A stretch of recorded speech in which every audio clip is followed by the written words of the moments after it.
A democracy like ours, in particular, has a tremendous need for the input of universities. And part of the reason that our democratic constitutional order is in the trouble that it's in is because it's not getting what it needs from its universities.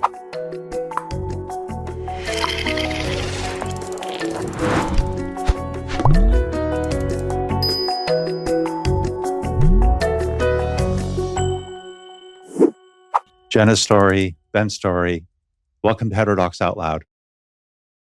Thank you, John Tomasi. Very wonderful to be here with you.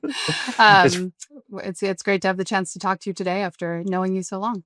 Yeah, it's really a pleasure to have you guys. I've been following your work now for some time, especially your work in the Schools of Civic Thought area, but I know you're doing some other really interesting things too.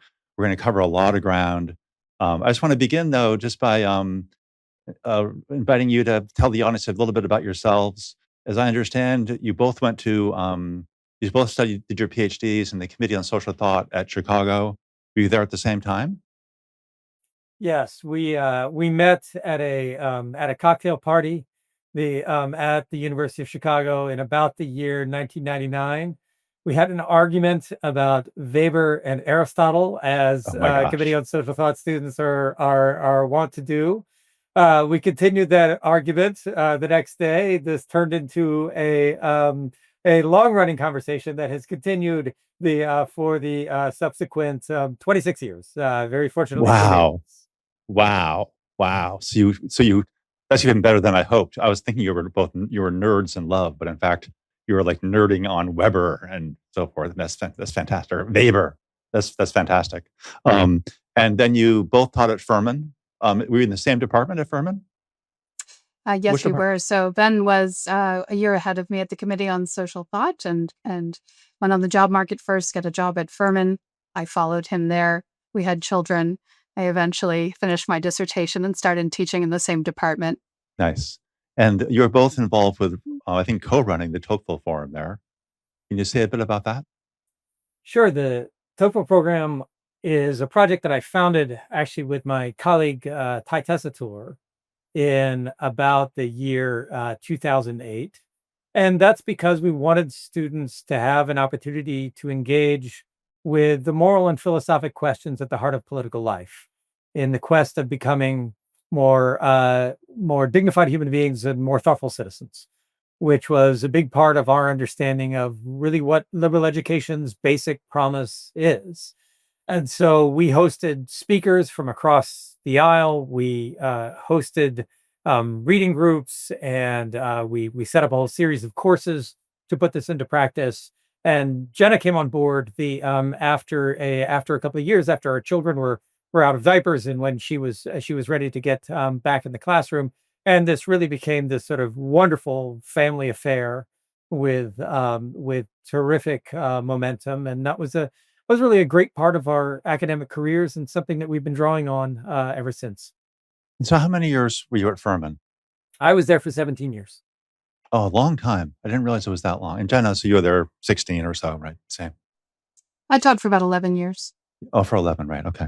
And then you guys, just if I continue the love story, the academic love story, you co-wrote a book on why we are restless.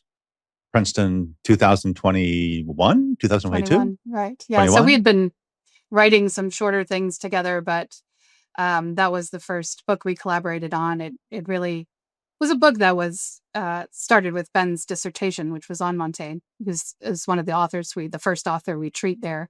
And so it was something that he'd been really thinking about for a long time. And we'd been talking about since we met each other, arguing about it first, fiercely, coming closer and closer together on the topic, close enough that we could actually co-author a book. Nice. And now you've recently left Furman, as I understand, and you're co-directors, I think, at the American Enterprise Institute's program on the future of the American university. Is that right? Can you just tell us a bit about that? Yeah, so we were headed on sabbatical in the year 2021. We thought about where we would like to go for the sabbatical. We thought about going to another university campus, have one of those wonderful experiences of being in residence someplace else that we'd had before.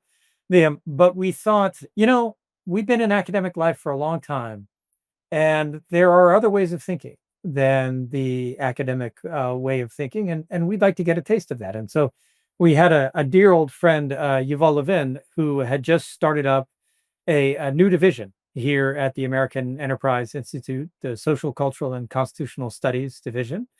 And so we got in touch with Yuval, and we'd been very interested in just finding out what his project was going to be. This was this is a person in whom we have just very great confidence in the kinds of projects that he leads, and so we wanted to know what he was doing, see if we could be part of it in some way. And the sabbatical was coming along. We thought, maybe we'll go to DC. Maybe we'll spend a little time with Yuval, with the people at AEI, and see how that enhances our perspectives on things. I've been a political science professor for all those years, and I'd really never had a firsthand look at politics. And so coming to Right. DC seemed like a really useful way to inform our perspective on things. And we got to AEI, and we just found a scholarly community there that was just tremendous. And we thought that for causes that people like everybody on this call care about, for causes like the vibrancy of discourse on college and university campuses, there's actually some things that we could do from AEI better than we could do when actually employed as faculty members on one individual campus. That's fascinating. I might like to add for Please, my own John. please. It's been so interesting to be part of two very different kinds of intellectual institutions. So the think tank and a university or set of universities, just to reflect on the way that institutional structures shape your thinking. And I'm sure each university, each think tank is a little bit different there as well. But at AEI, we have the very fortunate position of not having any institutional positions. And that surprises a lot of people who don't know how AEI operates. But we have scholars that fiercely disagree with each other about universities, about economics, about foreign policy, and so forth. And you see how institutional neutrality works a little differently in the think tank world and the academic world, and you see how, or in the university world, I should say, and you just see how having students, not having students, actually shapes your relation to your colleagues differently. You see how hiring your peers or not hiring your peers shapes your relation to your colleagues differently. And this is just a really interesting topic I'd like to reflect on more at some point, not necessarily during the podcast, but I think it's an interesting topic for people to think about as institutions are changing so much nowadays. Yeah, that's great. So we're gonna let's move now to the substantive ideas, and that's a nice segue into them. I want to begin by just inviting your reaction, inviting you to share your reaction to. There was a Gallup poll I'm sure you knew about 2 years ago now, that showed that over the past 20 years, there's been a cratering of public trust in higher education. One common reading of that cratering is that it's connected to the inability or a perceived failure on the part of universities to educate people for citizenship. And that the polarized era that we're seeing in our society in many ways partially reflects some kind of failure within the university. Jenna, do you want to speak to that? Or do you have any thoughts about that?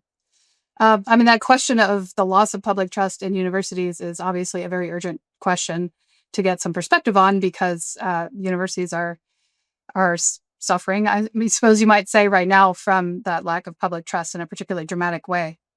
I think that the contention that universities are not educating students well enough for citizenship is one that we really need to take seriously. But I would put that in a kind of broader picture and just suggest this framework. It seems to me that universities are meant to be a place that provides a particularly good opportunity to reflect on the world. That's not my phrase, or other people have echoed that sentiment, but I like that. And I think universities should be a place that give you time, give you resources, books, classes, conversations, other people that will help you in that effort to reflect on the world. I think the loss of public trust right now is due, if you could put your finger on one factor, to the contention that universities are not doing very well at reflecting on the world. I think not educating students to be citizens is one aspect of that.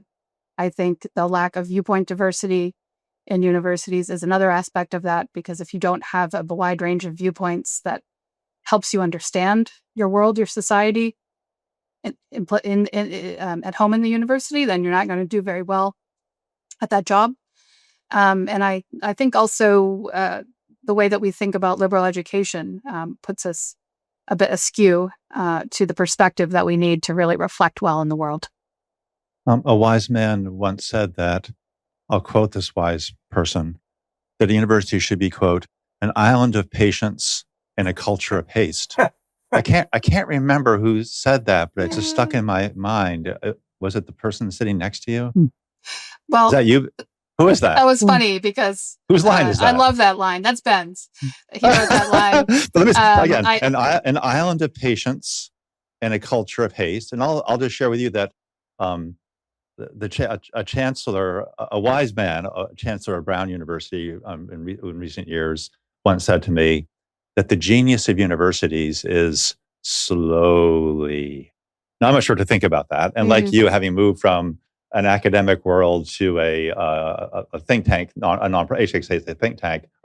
nonprofit, I find that I'm in a much faster paced world now, but I have to get things done. I'm always amazed at the disciplining virtues of being in that faster paced world. But do you want to say anything more about that wise quotation from either of you? Well, I'm going to reflect on the wise quotation that you gave us from the Brown president, as opposed to reflecting on the genius of myself, which I have a lower estimation of. That remarkable comment that the genius of the university is slowly, I think that's profoundly right. Which is that we do live in a culture of haste. That culture of haste drives us to be reactive, to be constantly in a sort of responding mode.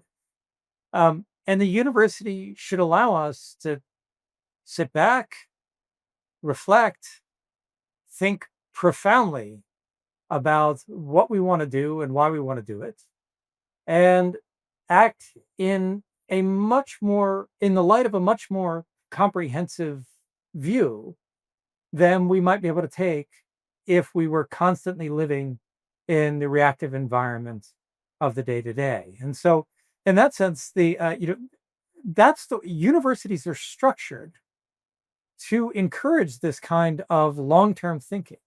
They're institutions that count their lifetimes and centuries. And I think that's a real treasure that they have to offer us, that that's one part of what's going on campus that we need to help build up. I want to pick up on please, Jenna, please. Sorry, I know it's hard to interview two people. That's fine. But you have touched on a subject of great importance to us, which is the virtues of thinking and talking slowly, and the virtues of thinking and talking more quickly to the point. As you say, indicative of the two different kinds of institutions. The book that we're writing about liberal education, I might say, is meant to explain how liberal education helps you, we say, not just be a critical thinker, but someone who can be practically wise. And so it's about liberal education orienting you toward action in the world, primarily. I think the virtue of responding quickly, as you put it, is one of the key virtues of the active person, right? And as you say, it requires a lot of things. It requires you, if you do it well, you've thought through all the issues beforehand. You've ordered them in your mind. You've figured out what is the most important thing to say in the 20 seconds you have. You've thought about the psychology of the person in front of you. You've thought about where you are relative to them, even physically, who else is around. And you've thought about what ball you want to move with that person so that they move some other ball.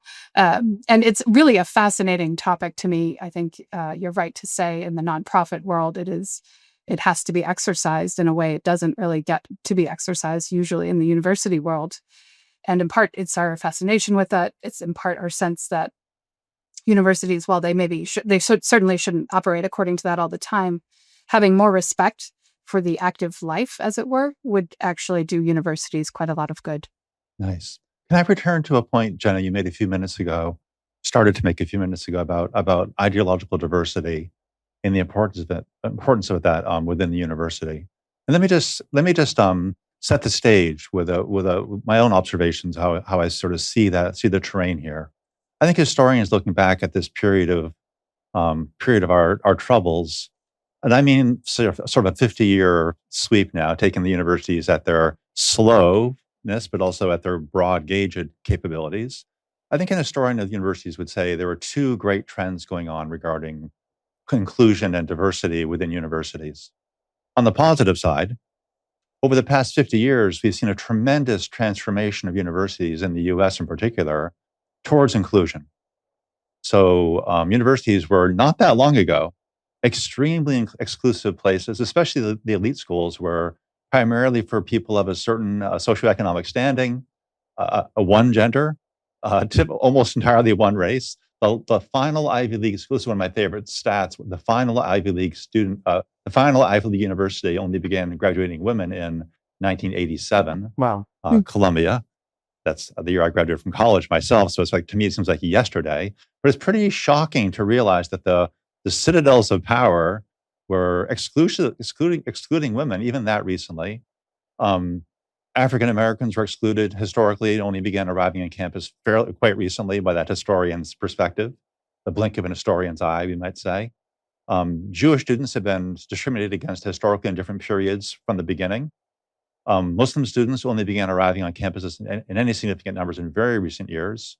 So on the one hand, we're part of we're standing at this historical moment, this particular juncture point perhaps, where a massive attempt towards inclusion has occurred. It's never happened before. Historically, it's unprecedented.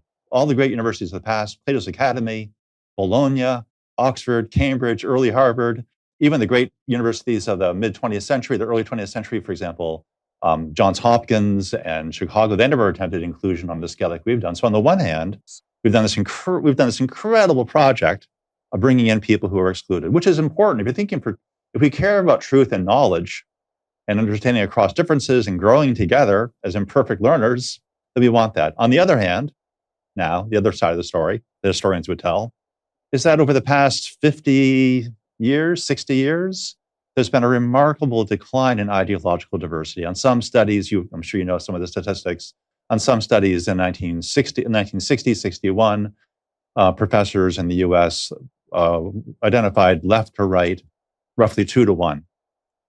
Today, on some measures, maybe optimistic measures, it's about 18-1. If you break that out demographically and look at more junior professors, it's even more extreme. In some departments, in some disciplines, Republicans are effectively extinct. So on the one hand, we've seen this opportunity of inclusion, while we've had this countervailing, sweeping trend, perhaps path dependent. I'm not sure anyone planned this and did this thing intentionally. But let me just invite you, either of you, both of you, to reflect on that. And you mentioned ideological diversity and its importance. Do you want to speak to the importance of that, or what are we missing, and how do we get here? If you want to talk about that, but why is it important to have a wider range of political viewpoints within the professoriate, say? Well, I think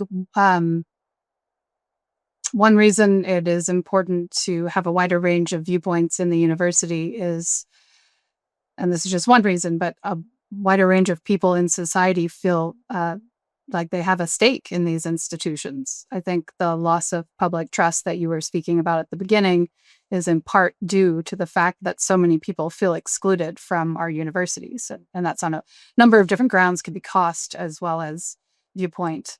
But if you don't feel like you have a stake in an institution, you become willing to destroy it, right?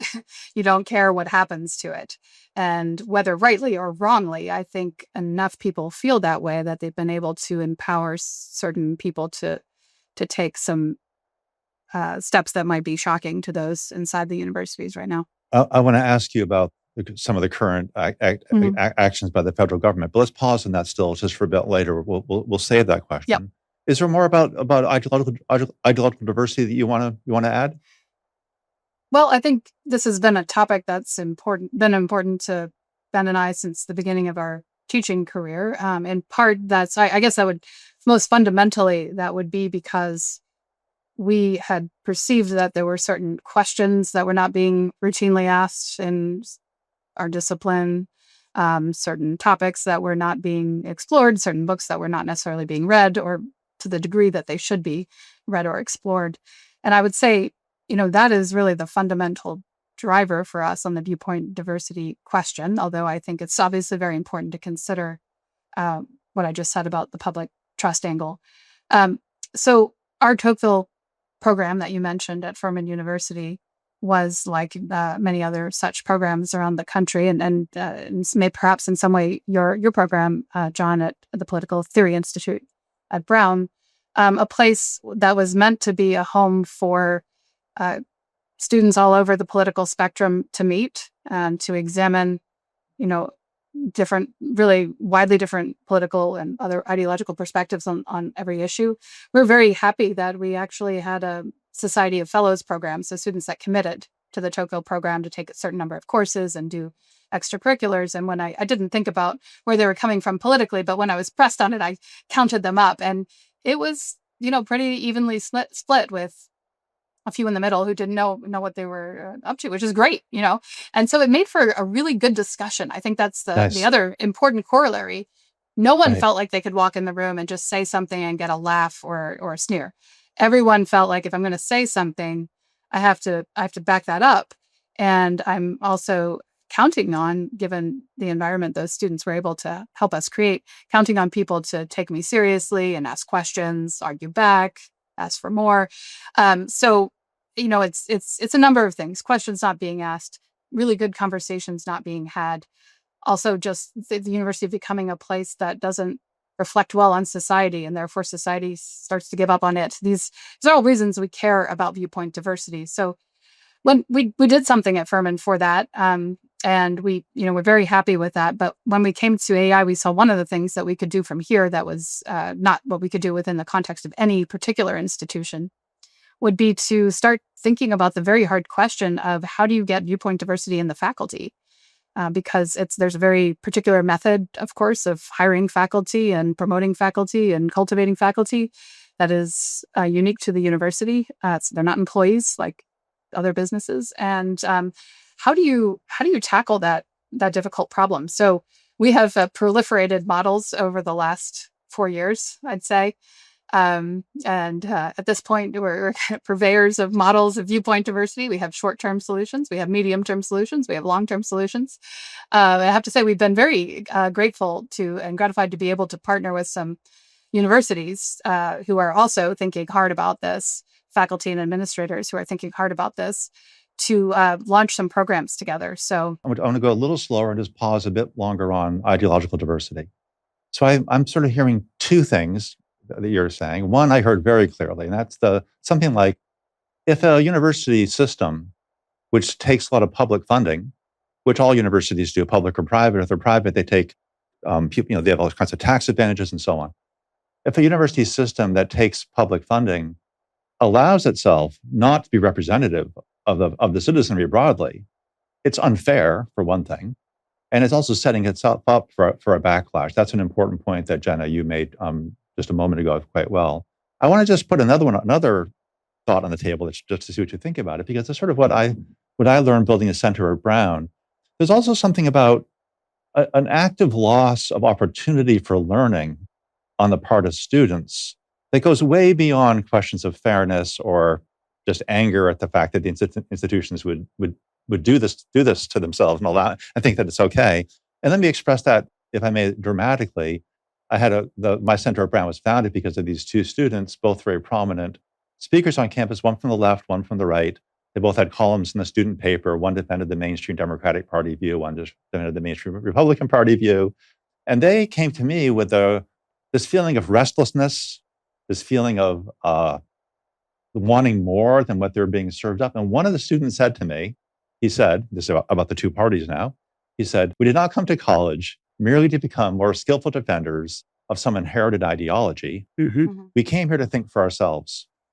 And I mentioned that student's line because The point of having different viewpoints is not just so you can learn to be a Republican, as given by the Republican Party, or to learn to be a Democrat, as given by the Democratic Party.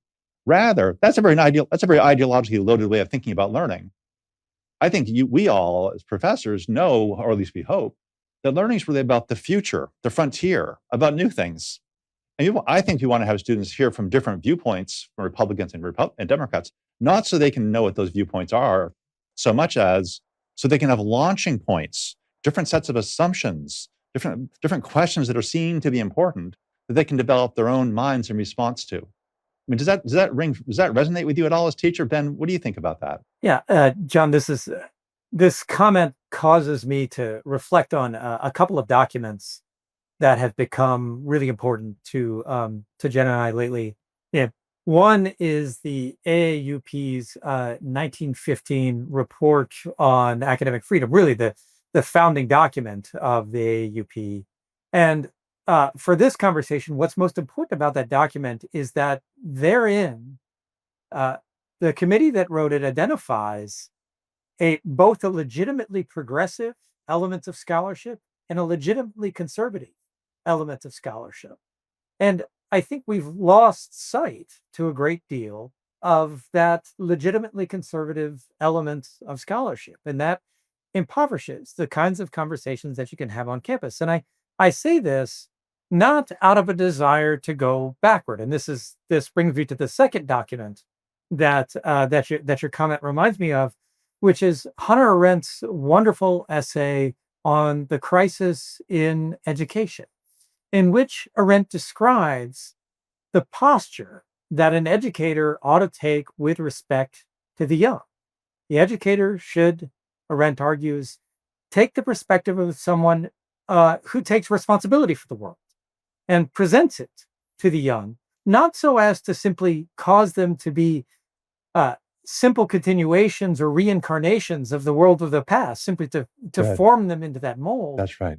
But so That's as right. to actually allow them to make something new of their lives that is informed by Good. what has come before them. And so, I think most teachers are familiar with the experience of watching students try to sort of live up to an imperative of originality and Good. not be able to do it precisely because they are not sufficiently informed to understand what has actually happened, Good. the ways in which people have Good. solved the problem of their lives in the past, so as to think about what it would really mean to take real account of our circumstances and figure out the proper way to navigate them. That's fabulous. That's fabulous. And I just want to emphasize why I like that so much. It's very Heterodox Academy in a whole bunch of ways. What I like about it is that it gets us past a certain way. I think a lot of people who come to these issues, especially alums looking at their universities, looking at the way things have changed, looking at some of the ideas coming out of universities that have caused some problems in our society in recent years in particular, and they see the lack of ideological diversity, and they really think about that first point. It just seems unfair. They get angry, and for understandable reasons. And yet, it's also important for us to recognize that it's not just the fairness point. It's really a question of what we're trying to do at universities at all. And those who say, I have people say this to me at a variety of universities, why do we want viewpoint diversity? I thought universities were about searching for the truth. If we've come to a consensus through free hiring and argumentation through the years, that all on the left, so no intelligent person can be a Republican. Republican, for example, isn't that what you want if you want to search for truth? But we know as educators and as people of any degree of intellectual humility, we're always going to be searchers. If we close up whole patterns of premises and assumptions and ways of understanding the world, and we think we're going to have the truth in any kind of lively way, we're fooling ourselves. And I think that's really in some ways that's the deeper point. It supports some of the angry alums, but I think it does it at a deeper level that is maybe more communicable to university presidents and to students. Jenna, a few minutes ago, you were about to start talking about some institutional initiatives you've been involved with. I want to mention one. I read a report of yours you guys produced, I think, 2 years ago now, on Schools of Civic Thought, which I think is it's one of the best. It's one of the I read a lot of reports. That's one of the best reports that I've read. It's so not just because it's well written or clear, or important. It's just something about the depths of intelligence with which you did it, the way you connected this idea of this fascinating idea of a new discipline to our current condition. It was just really remarkable. But I don't mean to steer you directly to that. Please go any direction you want. You're going to speak about some institutional initiatives that you guys have been involved with through AEI and perhaps on your own.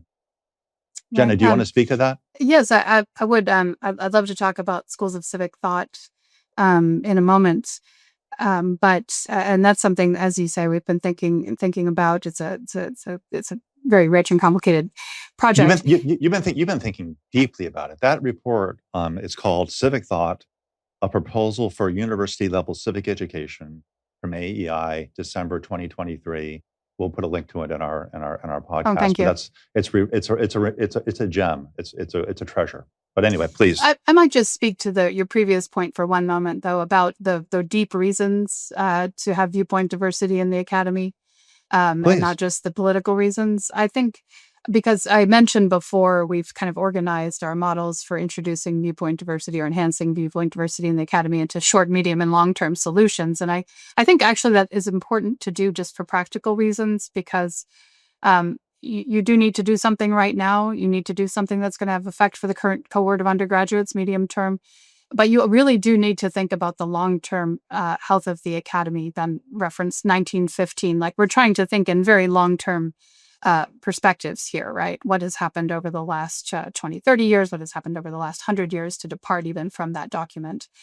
And so I might start with the long-term, actually, because it speaks most directly, I think, to your point that the deepest reason to have viewpoint diversity in the academy is for richness of thought. The question the problem that we're trying to tackle there is a problem of pipeline, right? So Steve Tellis at Johns Hopkins wrote a really great essay in National Affairs last June called Beyond Academic Sectarianism. Yes. And we were corresponding as he was writing that and after he was writing that. And out of that essay and our correspondence, it grew this program to help first communicate to young people, whether on the right or actually, really any young person who wants to engage with ideological difference, that the academy would be a home for them. Because currently the academy doesn't necessarily look like a home for that kind of thinking and talking, right? And so the concern of Steve and other professors is that the academy is slanting further and further in one direction, but the tent is getting narrower and narrower on one side, because it's a self-replicating problem. It doesn't look like a place where you want to go if you want to have really deep cross-ideological. So we basically designed this program that draws on students who are attracted to places like AEI Summer Honors Program, Hertog Program, Hudson Program, ISI, IHS. So students who want that kind of conversation. And we've been gratified to find out that we've been able to partner with professors from most of the top 10 political science departments who are wanting to mentor those students, help them with applications, but also help them down the road with publications. So this is the long-term thing. And what motivates those professors? I think the sense that, that's a very good question. The sense that their discipline is needs attention if it is going to, be a place where the broad range of questions is being asked in the future. So I think the deepest motivation for everyone in that group is there are topics that are really not being considered, and there are questions that seem off the table, and that shouldn't be. Now, that's really hard to break into, that kind of thing, because those questions don't look interesting or whatever to someone who's editing a publication. But if you have really top professors willing to say this is a problem, and I'm willing to help with that, and I'm willing to mentor young people so that they can break in with their new questions and topics, this is, to me, one of the most sort of deeply authentic ways to address the viewpoint diversity problem in academia. Yeah, thank you. Ben, do you want us to add to that? Or other institutional things you want to mention? Sure. Actually, there's a neat project that builds on Jenna's point, that actually the point of the exchange between the two of you just a moment ago. Jenna spoke of the professors that we've been working with to try to encourage some more ideological diversity in the population of graduate students. And John, you said, what motivates those professors? And I think that's I think that's really interesting, right? The professors, most of whom are not on the right, are interested in broadening the academic tent, because they see that there's something crucial to the thing they love, to inquiry about doing this. And so I've actually developed another program to work with faculty members in conjunction, actually, at the suggestion of one of the founding members of Heterodox Academy, John Shields, at Claremont out in California. John wrote this wonderful piece in the New York Times a few years ago called "Liberal College Professors Can Save the GOP." And what John was worried about, I remember. It's a great piece, and what John was worried about was, he was seeing just a hollowing out of the intellectual life of the American right, which was something that was a problem for everyone. And he looked at our college campuses and said, like, well, if it's an intellectual problem, college ought to have something to do to address it.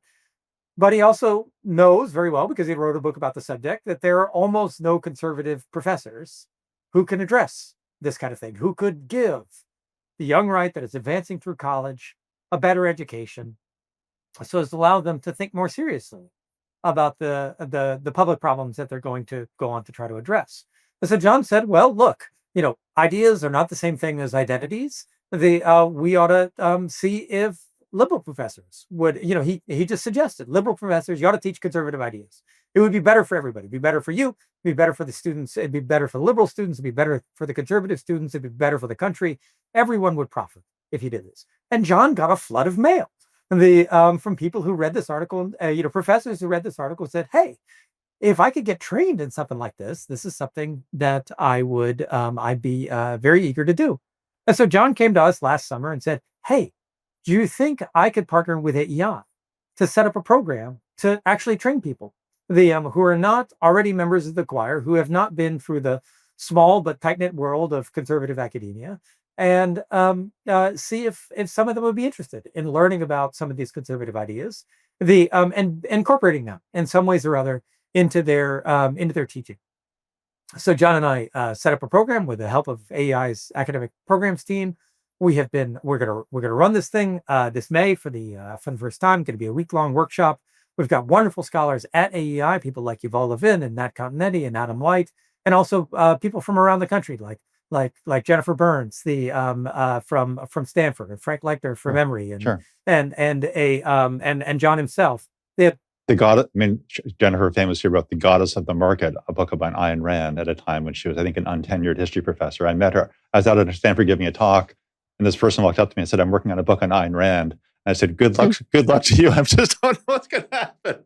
And now, when I was up there more recently, she's finished a book on Milton Friedman, and whatever, she's prospering. But yeah, so there's all kinds of interesting surprises in the academy. Well, and that has been echoed by my experience in setting this up. You get wonderful people like Jennifer and John involved, and the next thing you know, people come out of the woodwork to come do this. And so we've got about twice as many applications as we have slots for this program. There are lots of people who want to come to AEI, this institution that has been a dead center in the development of American intellectual conservatism over the course of the 20th and now the 21st century. They want to come. They want to learn about this. They want to incorporate it into their teaching.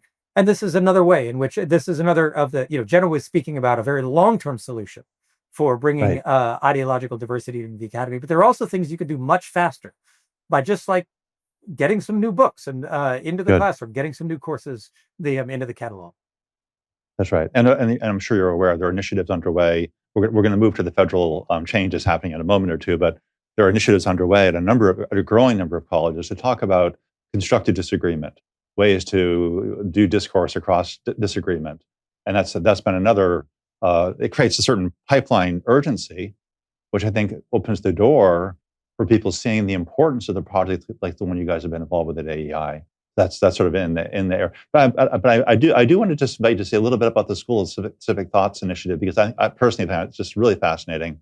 Would you want to say just a few words about that, either of you? Yeah, sure. Did you co-write that report? Is that by you? Yes. And so it's fabulous. It's fabulous. So if we have the advantage of writing together, John, of not just having to rely on a single mind. It's we have this wonderful sort of iterative process in which we trade drafts back and forth. And that really does allow us to think better together than either one of us would be able to do alone. And so that's one of the things that we're really grateful for in the way that we've been able to lead our academic lives. Now, on civic thought. So as as you know, as I'm sure most of your listeners know, there is a widespread bipartisan sense that we need better civic education, that better civic education needs to go on at all levels of education in the United States. And there's a level of this that is appropriate to the university. That is, our universities need to give our democracy more of what it owes. To paraphrase a little bit from Ron Daniels, the president of Johns Hopkins. A big part of his argument there is that universities are not giving democracy what they owe it. That is, a democracy like ours, in particular, has a tremendous need for the input of universities. And part of the reason that our democratic constitutional order is in the trouble that it's in is because it's not getting the what it needs from its universities. So there's this widespread bipartisan sense about the problem of civic education. Universities like Johns Hopkins, like Stanford, are starting to stand up new programs to deal with this. But actually, the most aggressive and interesting new programs are coming out of places in coming out of flagship public universities. The places like Arizona State, University of North Carolina, the University Right. of Texas at Austin, Florida. the University of Florida. They're with driven by Republican legislatures. They are actually standing up whole new academic units in the center of the university. And this has, of course, been a controversial thing. But for us, it prompted a question. Hey, maybe it is in fact the case that there's something called university level civic education that actually ought to take its place among the other disciplines of the university as a free and independent academic unit, in the same way that the history department is a free and independent academic unit, or the political science department has that kind of standing. Maybe university level civic education needs to be organized in that way. And that And depends. Ben, may I just interrupt just to say that I'm loving the way you're setting this up. When I was so struck by the report, right from the beginning of the report, you say um, these ideas of these schools for civic thought arose because of a political need, a felt political lack in across our polity, and yet to succeed, they need to be justified themselves by academic standards. And what you do in that report, among other things, the two of you, is you make an intellectual case for being a discipline of civic thought, which I think that's exactly, you have to do both those things, right? Again, if we're thinking about just the fairness point, running on the anger part or the outrage at universities failing, you can go so far with that. But what you all are doing, I think, is that next part, which is actually speaking the language of the academics in the academy, not just as rhetoric, but in a profound way to make the intellectual case for the importance, the scholarly importance of a new field. So I don't mean to. Those aren't your words, but those are your ideas. That's why I found that report so electric. Would you either of you want to say a bit about what the scholarly case is? I'll say a little bit and then let Ben Please, add to this. But I please. think this is a very good way you posed the question. When we started thinking about civic education, we thought, citizenship, is this a topic that's worthy of serious study? That's the question that would, if you answered in the affirmative, well, maybe it should be a discipline or a field of study. Is citizenship a topic of worthy of serious study? After we thought about it for a few minutes or a few hours, we realized, yes, absolutely. There is a human capacity for thinking and acting as a citizen, which is a particular dimension of human life that is worthy of serious study. It's a complicated thing. We have tried to be self-governing creatures for millennia, and it works out well sometimes and not so well other times. And it's very difficult to understand exactly what forms of human relations, what forms of institutions, what kinds of customs actually further the project of self-government and which don't, and how that might be particular to different peoples at different times. So that itself just seemed like a topic of study that would be worth delving into. And then we asked, and we could go further on this as well, but we asked also, is this being done anywhere in a systematic way in the university? Because if it already is, we don't need to start a new field. And it really isn't. You can find fragments of asking this question of what it means to be self-governing in different disciplines. But you don't really see these gathered together in any kind of systematic or coherent form of study.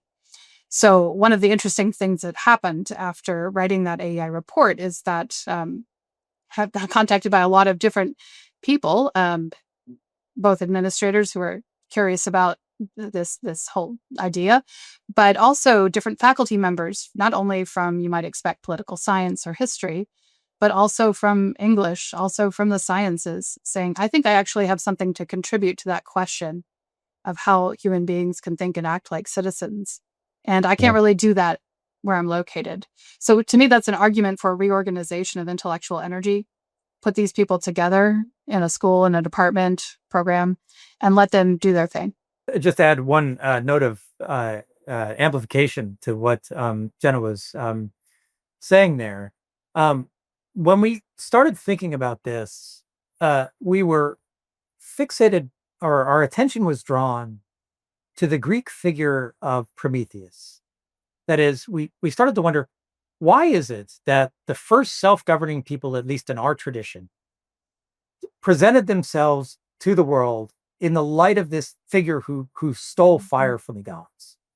And I think the reason they did that is because it's a very appropriate image of what citizenship entails.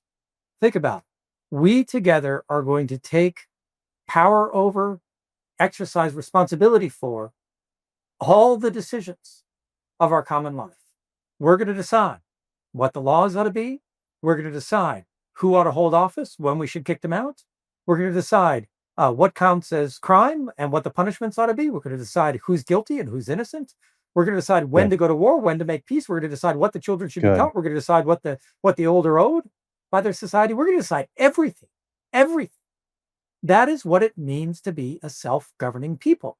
And when you think about that, it's kind of nuts. In other words, like, wow, I am expecting myself to take responsibility with others for something absolutely tremendous. It is an extraordinarily high order ambition of the human mind, fully worthy of the best energies that a university can give to you.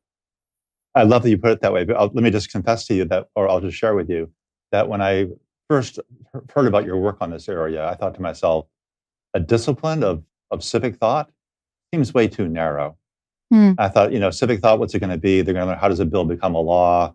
Okay, they do that in high school. Do we really need it? Do we need to spend 4 years? What's that going to be? Then in your report, as you know, the way you describe it, it starts to be extremely broad, to be a responsible citizen, to be involved in a process of self-governance responsibly. And I wrote down a couple of your areas. You say it requires you to know something about not just how a bill becomes a law, you need to know that, but you also need to know some things about how economics works, some political economy.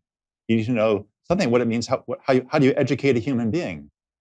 You need to know something about, what art, science, and literature are, and whether government should be involved in sponsoring them. What does that mean for them to be involved in sponsoring them? You need to know something about the relationship between human beings and nature, right? More, you say, you need to know what religion is and how it connects to politics, and what the space of the private might be on that interface with the public. You say you need to know something about war and peace, cultural and economic exchange, and international relations, again, to be a responsible citizen. And you go on to basically at one point you say the whole of the domain of human life. And at that point, I'll just tell you, I thought to myself, this is too broad to be. Exactly. It's too broad. It's like the old philosopher. There's a joke among philosophers that when you hear a philosophical argument, you present a paper, the audience usually begins by saying, "Oh yeah," because they're really skeptical. Then you show them what you mean, you prove your point, and they say, "Yeah, well, so what?" I kind of had a similar feeling, like, okay, it's too narrow, it's too broad. But you do make that case, and you did it again just a moment ago, that there's something. You haven't used the word liberal arts yet, but there's something very broad about it, about civic thought as a potential field of study. You also say something I want to ask you about civic thought. And then you mentioned this to me once at a cocktail party, and it really stuck in my mind. I'm not sure what to think of it, so I get my chance now finally to ask you. You say that civic thought as a discipline also involves some special responsibility of communicating ideas to a broader audience. And that's not the way academics normally think. Academics usually go interior. The less scrutable you are, the more deep in the discipline you are. But you're thinking this discipline has a different characteristic about having something public. Can you say a word about that? Either of you? Yeah, sure. I'll say a quick word here, and then I want to hear what Jenna might add. But this is in part driven by our experience in moving to a place like AEI. AEI has this wonderful library on the first floor, and you stand there and you look at the extraordinary scholarly production of this institution over the course of the years. It includes books by people like Irving Kristol and James Q. Wilson. And what is so magnificent about these people is they could not think more seriously. These are very determined minds trying very hard to get at the heart of their subjects. But they try to write in such a way that an intelligent college student could read them and be informed by them. And so they're trying to take they're trying to do very demanding scholarship, but they don't allow the notion that I'm going to do scholarship to exempt them from the notion that they want to communicate their ideas clearly.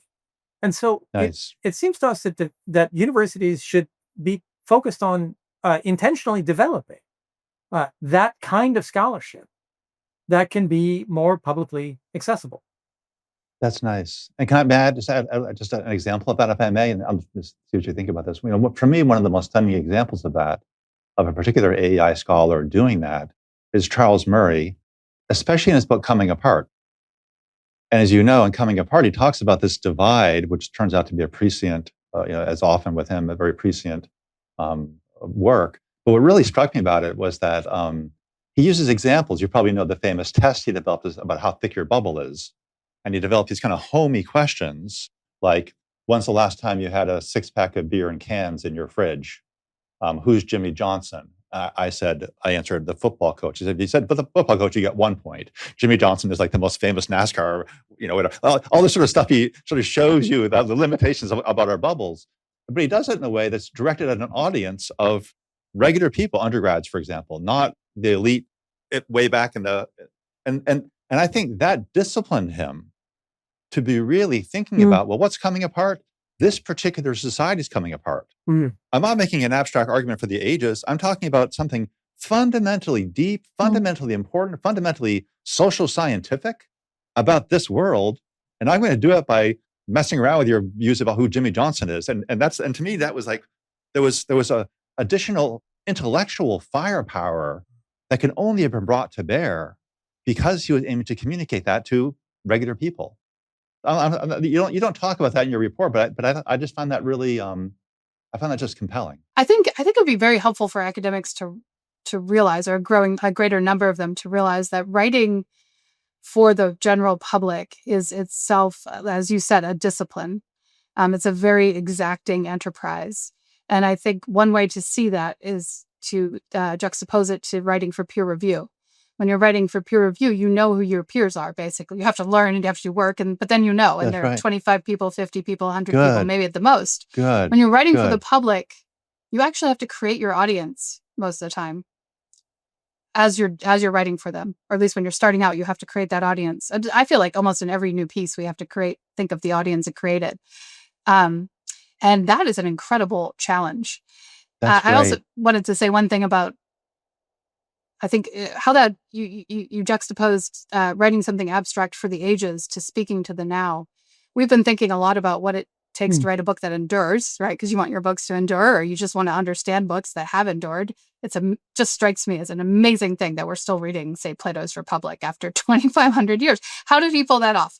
And it's actually, I think, not that he was writing abstractly for the ages so much, or just writing like something that wasn't specific to his moment. It's actually quite specific to his moment. He had to speak to his moment to get anyone to copy that over again or hand it down or what have you to the next generation. but you have to speak to your moment in a way that isn't just specific to the passing, day, but gets at the really core issues that you find kind of Nice. reverberating throughout the moments, right? So I think the Nice. art of writing publicly in a really good way, like Charles Murray does and others, is to speak to the moment and to all ages, as you put it, at the same time. And another example of that, maybe the most shining example is Tocqueville. Yes. Tocqueville's writing about a Yep. particular moment, Mhm. but he's also talking about the coming of the age of equality. And he just runs this analysis of this one society and over a period of basically a decade or so. He's describing what's happening in America then, but he's reaching and sketching these broad, I'm sure it's a cliche that Tocqueville is still the most quoted person in both sides of the aisle in Congress. That's a pretty remarkable accomplishment over 100 years past. Speaking of government and Congress now, I want to invite you to just share with us any thoughts you might have about our current moment politically. We're having this conversation several months after President Trump's inauguration. We've seen some truly remarkable federal efforts to, I'll say, reform universities, but certainly impact universities. How do you see this? How do you see this backlash? We began by talking about the dangers of losing public trust. Maybe we're seeing some of those dangers of what that looks like now. How do you see this moment, and what's your attitude towards all of this? Yeah, thanks for the question. Who wants that question? I'll take it. Go for it. Yeah. So it's a challenging question. It's something that we try to think about afresh every day, because things are changing every day in fairly dramatic ways right now. Is obviously a challenging situation for universities. There are truly damaging things that are happening as a result of some of the federal actions. I think our position on this is why we regret some of the ways, or we don't agree with some of the ways that the government is going about trying to make change in the universities. We do understand where the public distrust of universities is coming from, and we sympathize with much of that. To return to our initial theme, I would say that the university isn't really serving society as it should. And that's not necessarily serving it directly, like, giving it hamburgers or something like this, but it's not cultivating citizens. It's not cultivating thoughtful people. It's not even doing really the research that, always doing the research that it should be doing. Not creating that environment that you mentioned, being an island of patience and a culture of haste. That doesn't describe the current university well enough. So it's hard to know what to do in this particular situation, but I'll give you a little bit of a sense of the way we're thinking about it as it pertains to our work and some of the work that we're trying to do in the universities, or in various universities right now. I think the first thing that we've come to realize is that change is coming. We people that work with universities or in universities are going to live in a new environment. I think that hit us with particular force when we realized that it wasn't only the Trumpist right or even the center right that was feeling distrust of the universities, but a lot of people on the center left. You can look at the Gallup numbers that you cited. You could also make reference to commentators on the center left who have expressed sympathy with some of at least the aims that the Trump administration has been pursuing, if not always the means. I heard a very prominent foundation person on the center left say the other day, I don't like Trump. I'm a Democrat, but I could have basically written that letter that they sent to the Columbia University. When I heard that, I realized that there's a significant chance that universities will need to change. So what do you do in light of that situation, if I'm right in reading it that way? Well, what we've thought to do is, we've been working on these programs for viewpoint diversity, for civic thought, for liberal education for a long time, as have you, John, and many other people. And I think people in this situation should keep their eye on the balls they've been pushing for, decades in some cases, or years, and see how you can advance those in a very different and disrupted field. It's still possible to do these things and do them well and do them with integrity, even today.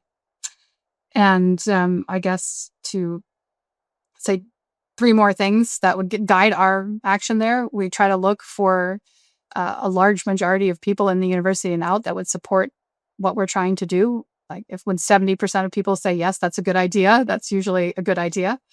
2, you have to be willing to innovate a bit with university structures, not just Good. not Good. not with abandon, but with some daring to achieve those ends. Really keeping your eye on the ends. And 3rd, I think it's very important to say the same thing all the time. In other words, say the same thing to different audiences. I think a lot of times people, having worked in a university, we say one thing internally and another thing externally, and I just don't think that's going to fly any longer. I think there's too much of a spotlight on universities, and people have to figure out how to account for what they're doing and what they want to do in universities in a way that will play in some fashion with the general public and with the political actors who are in power. I'd say Yeah. I just add a quick point to what Jenna has said there, which is that understandably, a lot of university leaders right now are thinking about how do I respond to the Trump administration? And of course, that's a reasonable question given what's coming at them. And insofar as that means, we've got to defend ourselves in court. We have to reach out to Republican politicians and these kinds of things. That they're well within their rights to do these things. But I think in this very tense moment, I hope that university leaders are keeping their eye on public opinion and the loss of faith that they have undergone in that public opinion, Good. because that is why they're a political target. And if they can address these longer term problems while they're dealing with these shorter term problems, because of course the short term crisis, I wouldn't want to be a university leader right now. I feel for them and trying to deal with it. But the short term crisis is also an opportunity to address some of the Nice. problems that have been so hard to fix for so long. That's nice. Allow me to, as we reach toward the end of this conversation, I want to try to situate where I see you doing your work and how I think the way you're approaching your work is very similar to what we're doing at HXI. But I'm really thinking about you guys and some of the things you said about institutional change. So I wrote a short piece. We have a magazine called Inquisitive, which we recently launched, and there's an issue coming up on power.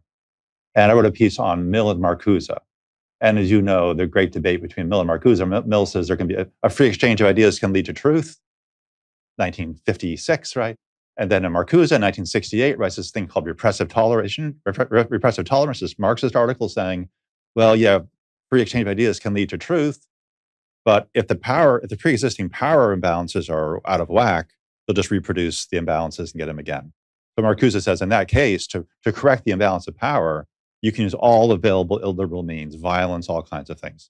And as many people have noted, the cancel culture of the last 10 years that has been so extreme on campuses has been led by people who are inspired by Marcuse. They, in their own wisdom, saw American society as a right-wing project. They took it upon themselves to correct America by taking over the universities and doing these things.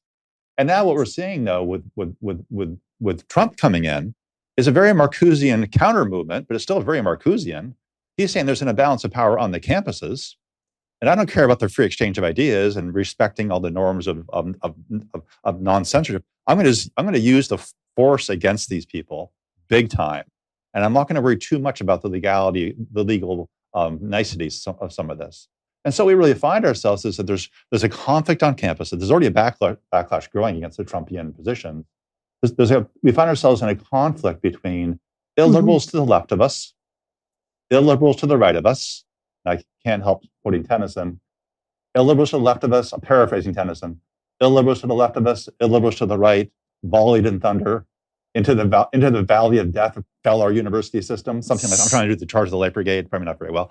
But that's what's happening on campus. And those are the loud voices on campus. But the question is, people like you and the work you're doing is the movement towards liberalism. It's saying we're not going to go to either of these extreme sides of anti-liberal, perhaps lawless behavior. Instead, we're going to do the quiet, serious work of institution rebuilding. Yeah. And Ben, you just said, I was so struck by the way you said that a moment ago, that as university leaders start facing the fact that they need to change, you hope they're going to listen to the wider society. I hope not listen to him the way that the Marcusean cancellation people did, Right. but rather listen to the way that I think both of you do. That is saying, well, we want to listen to a wider range of viewpoints because we're Americans and we're in a democracy. And you quote Aristotle at one point about people ruling, politics is ruling and being ruled in turn, and that means respecting different voices. When I think about your work and the things you were describing, Jenna, about the institutional stuff you guys were doing at AEI, that's the liberal project that I see you engaged in. Do you see it that way? Do you feel like you're liberals to the left of you, liberals to the right, trying to prevent the university from falling into the abyss? Is that overstated, or how do you see your work? Well, I'd say two things. I think whenever we're coming up with some new model of viewpoint diversity, as it were, we ask, or any kind of innovation we're speculating about in the academy, we say, does it go with the grain of academic life? Nice. So does it necessarily adhere to the current practices of the university? Because I think those have gotten us off the grain of academic life. But nice. Would a well-intentioned professor, student, administrator see this as actually just an improvement on what they're really trying to do? That's lovely. So that's the primary way I think about it, and I think Ben thinks about it. And I think, is it a liberal effort? In some ways it is. It certainly tries to get a lot of different people and different viewpoints talking together. But I might say it's more political than some understandings of liberalism may allow. And that would be another debate maybe. But I think that I'm sort of follow Hannah Arendt here in thinking that to form a culture or revive a culture, you need to have some kind of intensive political engagement, meaning an intensive conversation that aims at understanding how we should act together. And sometimes liberalism in various formulations of it or practices of it doesn't actually encourage that kind of vigorous political action. When I said liberal, I meant something like liberal in the Muellerist sense, that is the sense of making things better, as opposed to the views of radicals from left or right is that the system's broken, you should not respect the norms, blow it all up, start fresh. But the liberals have this idea, I mean liberal in the classic sense of liberal meaning you try to gather people of good faith, you try to gather people of goodwill, and you enlist them in a project. And what you guys do, I think, which is so impressive, and that the phrase you just used, Jenna, just demonstrates it. What did you just say? You want to find things that go with the grain of academic life. That's the kind of language, not just language, but a mindset that gives me some hope for the future in these troubled times. Let me just Ben, did you want to do? Yeah. Please. I just want to add one. Actually, just sort of turn the prism a little bit, John, on the way that you're describing this. I think you've accurately described this as a liberal project. I think it could interestingly also be described as a conservative project in the Burkean sense, right? Because what Evan Burke understands is that in order to conserve, you often have to reform, and that is that things that simply persist in their old patterns of doing things, they lose life, they become encrusted. I'm reminded here of the phrase of Daniel Coy Gilman at the founding of Johns Hopkins. He said, "Universities frequently fall into ruts." I love that. I love that line. I saw that. I saw that in your report. I underlined that twice. Yeah, it's and that's where we're at. I think the universities are in a rut, and they're going to. And then I'm sorry. I need to say you quoted that, and then you said, I think you said something like, and they need something external to push them out.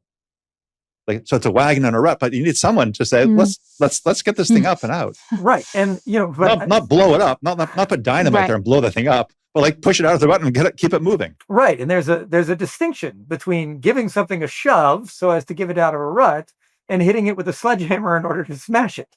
I'm in favor of the former, not the latter.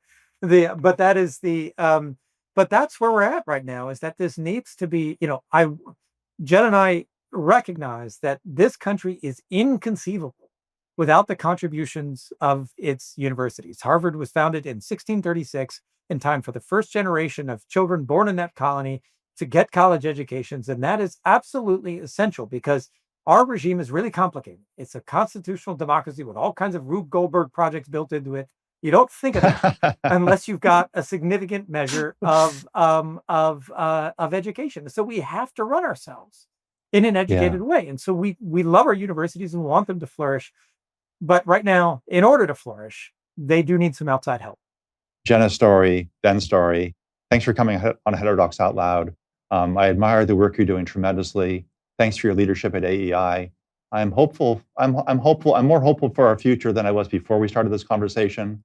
Whether that hope will be borne out in our lifetimes, I don't know. But I am sincerely more hopeful from having talked with both of you. Thanks for what you do, and thanks for being on the show. Thanks, John. Heterodox has been an important beacon of hope to us since it was founded. When we were signing on to Heterodox from our positions down at Furman. So we're really grateful for all the work that you do. And to have this chance to talk with the wonderful community that's gathered around Heterodox. Thank you. Thank you both. Take care. Thank you. Thank you for tuning in to today's episode. Heterodox Out Loud is a nonprofit production of Heterodox Academy. We rely solely on support of listeners like you. If you enjoyed today's episode, please follow our podcast, leave a rating or a review, and share it with your friends and network. Your support helps us reach more individuals who value diverse perspectives in higher education.